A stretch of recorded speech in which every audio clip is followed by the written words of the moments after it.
Late shift at the bookstore. During the fall after my first year of college, I picked up a part-time job at a small independent bookstore in a quiet part of town. I worked mostly in the evenings, helping with restocking, customer service, and closing up. It was usually peaceful, slow nights, soft music playing, the occasional bookworm coming in before close. The store closed at 9 p.m., but I was often there until around 9:45 finishing up the register, sweeping, and turning off all the lights. My manager left around 8 most nights, which meant I was usually the last one there. One Wednesday night, it was especially quiet. We hadn't had a customer in over an hour. At around 8:30, I saw a man come in through the glass door. Something about the way he walked immediately caught my attention. Too slow, too deliberate. He didn't head to any specific section, just wandered. I greeted him like I always did. He gave me a weird half smile and nodded. No response. I let it go and kept wiping down the counter. Every time I looked up, he was somewhere else. First in fiction, then hovering around the mystery section, then near the kids' books, never touching a single book. By 9 p.m., I announced over the speaker that the store was now closed. He was the only customer left. He didn't move. I repeated the message a bit louder. Still nothing. Finally, I stepped out from behind the counter and said directly to him, "Excuse me, sir. We're closed now." He slowly looked up, locked eyes with me, and gave a small nod again, before walking to the back corner of the store where the bathrooms were. I was uncomfortable now. I waited behind the counter, hoping he would just come out and leave. 5 minutes passed, then 10. I checked the camera monitor. We only had one back there, and it showed an empty hallway, no one at the bathrooms.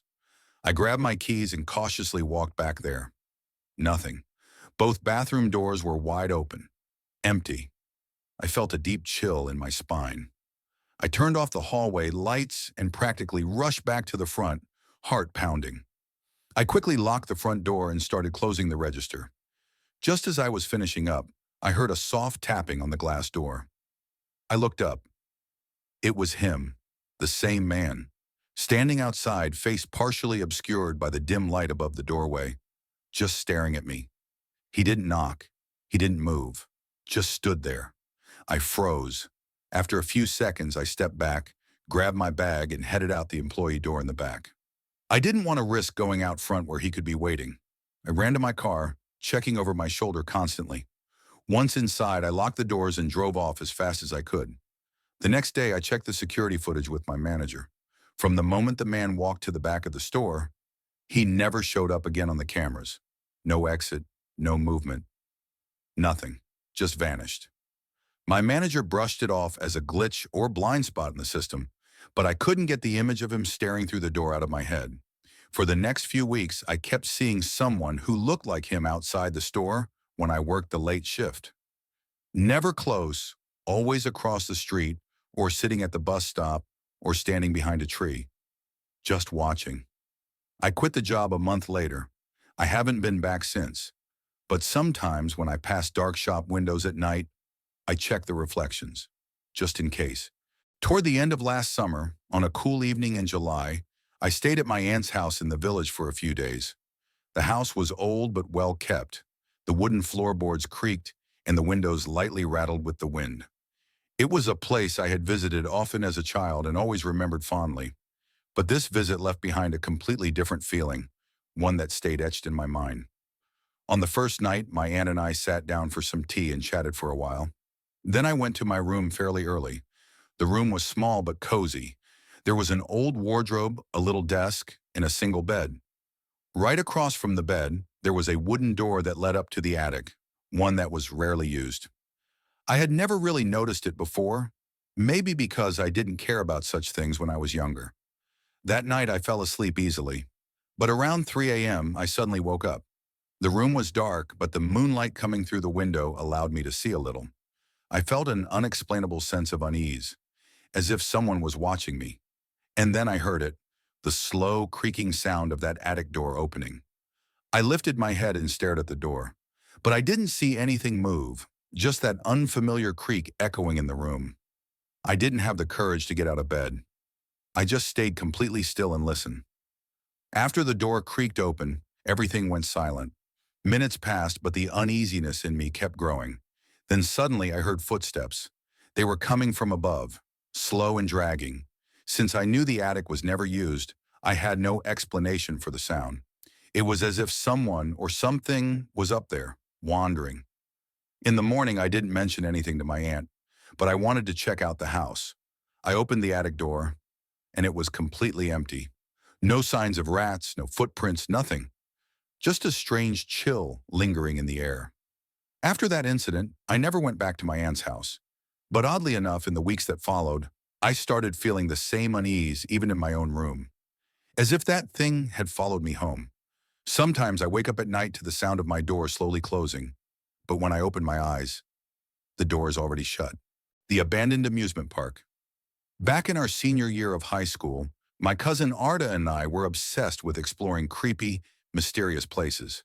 Thanks to all the paranormal videos we watched on YouTube, we always wanted to visit any strange location we heard about. One day, Arda told me about an old amusement park that had been shut down for years. It was located just outside the city, near the edge of a forest. The park had been quite popular back in the day, but after the owner mysteriously disappeared, it was completely abandoned and left to rot. We made a plan right away. It was a chilly, misty Friday night, perfect for a spooky adventure. We grabbed some flashlights, our phones, a few snacks, and headed off on Arda's motorcycle. The front gate of the park was chained up, but one corner of the fence had collapsed. We slipped in through there. The moonlight was weak, and the park was nearly pitch black. Everything was rusted, broken down, and scattered with torn-up mascot costumes. A massive Ferris wheel creaked slowly in the wind, making eerie, metallic noises. We were both excited, but there was definitely a sense of unease as we wandered deeper into the park. We stopped near the carousel. There were broken glass shards on the ground, overturned ride cars, and faded stuffed animals lying around. That's when Arda spotted something strange, a brand new box of candy left in front of the old ticket booth. What freaked us out was that the box had that very day's date printed on it. We both felt a chill, but we tried not to show it. We kept moving. Toward the back of the park was a haunted house ride, the Tunnel of Terror. The door was slightly ajar. We pointed our flashlight inside. The walls were painted with creepy murals, but most of them had faded or peeled with time. "Let's just go in a little and come right out," Arda said. I agreed. We stepped inside, and the silence was overwhelming. The only sound was the echo of our own footsteps. Just a few steps in, the door slammed shut behind us. We turned around instantly, but it was heavy and hard to open.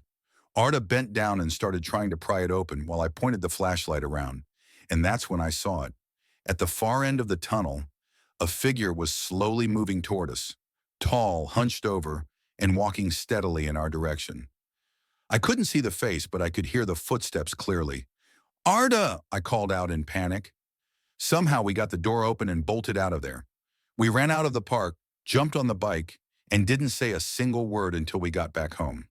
Since that night, I've avoided amusement parks, but whenever I hear carousel music or the creaking of metal in the wind, I remember that shadow at the end of the tunnel, and a chill runs down my spine.